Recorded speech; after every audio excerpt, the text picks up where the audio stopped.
Hello everybody, Chris here, and in this video I wanted to show you guys the idea of using an adjustment clip inside of DaVinci Resolve 16 so that you can apply a consistent visual effect across multiple clips in your timeline at the same time. And in addition to that, by using an adjustment clip, you can easily have the effect you want to apply to your other clips only occur for part of the original clip's duration.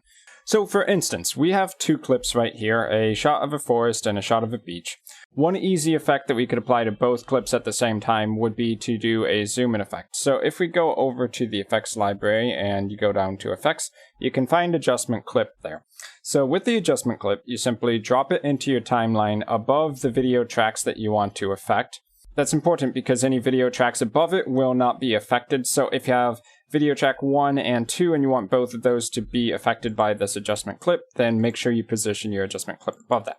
But aside from that, you can simply position it in the timeline, adjust the length and duration of it. And now if we hover over the part of the timeline that actually contains that adjustment clip and we start making changes, you'll see that it immediately applies whatever changes we make to the adjustment clip to the layers underneath. So if I boost the zoom up here and the transform, you can see that although I'm affecting the zoom on the adjustment clip, that zoom in effect gets applied to whatever's underneath it. Likewise, if we scroll over here to where the cut occurs and we're back at the beach scene, you can see that the zoom in has occurred there as well.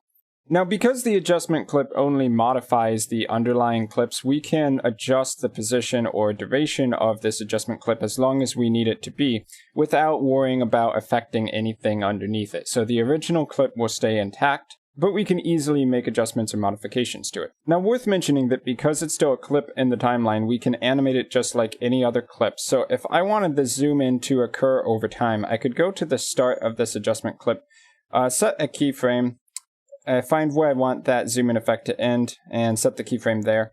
And now I can go back to the first frame here, and I can adjust that zoom in. So I could bring that down to 1.0, which is probably what we'd want to start with. So now that zoom in can actually occur over time. And now if we go back in the timeline and play it, we can see that that zoom in animation occurs without actually changing anything on the base clip. Now the adjustment clip will be really handy when you have many layers of video that are overlaid on top of each other, because you can decide what you want the adjustment clip to apply to and what you don't want it to apply to. So for instance, if I go ahead and pull a title in, so I'll just drop this 3D title in a box onto the timeline. I'll put it in video track 3, and by scrubbing the timeline we can see that the video effect is able to be there even though there's an adjustment clip without any zoom in. But if I want to include the 3D title and that zoom in effect, all I need to do is position this adjustment clip on top of it. So now in the same part of the timeline, the adjustment clip is applying to two separate other video clips. So this can be a time saver if you have many video tracks layered on top of each other, or if you need an effect to carry on for a longer period of time, such as across two cuts in a timeline, but without having to manually apply the clip to each one individually. So to show one more cool thing you can do with adjustment clips, if you want a property to animate between two clips, and when you make that jump cut to the secondary clip, you want it to be animated at the same values as the first clip, an adjustment clip can be really useful for that. So for instance, if I go towards the end of this first clip and I keyframe the rotation angle on the adjustment clip layer, and now I go over here to the secondary clip, but still making changes on the adjustment clip, then I can set this to something like 720 degrees. And now by adjusting only one adjustment clip, I'm able to have a video transition that kind of goes between two clips at the same time and will smoothly transition. So let's take a look at that in the timeline. So we have the rotation there, and the second it jumps to the second clip, it's still rotating, and it's rotating at exactly the same angle that it was before it made the transition. So as an end result, it looks smooth. So just to kind of make this look a little bit nicer, I'll get rid of the black edges by zooming in a bit more. So I'll go ahead and set a keyframe right before the rotation for the zoom. And then at the frame when the zoom starts, I'll set a new keyframe by changing the value to 2 there.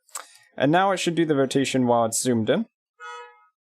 And that looks quite a bit better, but it looks like we'll need a manual adjustment on the bottom layer, simply because it was not the full frame size of the top clip. So if I boost that up on the force clip directly, I can make that adjustment specifically for that clip. So that gives us this adjustment clip rotation effect that is just one of many examples of what you could do with an adjustment clip. So one last thing we can do to make this adjustment clip effect a little bit more interesting is to take the ease curve and is to set an ease curve on the rotation. So if I open up the ease curves editor by clicking on that button right there on the adjustment clip layer, I can take this first point here and click on the second ease curve from the top. It's the one that kind of looks like two curves coming in from the side and then a center point. If you click that, it will add a ease to the beginning of the effect and the end of the effect, which will mean that it will start and end slower than it occurs in the middle, meaning that it kind of accelerates into the full rotation. So now if we play it back, it'll look like this, which is overall a lot better. So that's pretty much going to be it for this video on adjustment clips in DaVinci Resolve 16. I hope this video was helpful for you guys out there. I've been Chris, thanks for watching, and I'll see you guys in my future video content.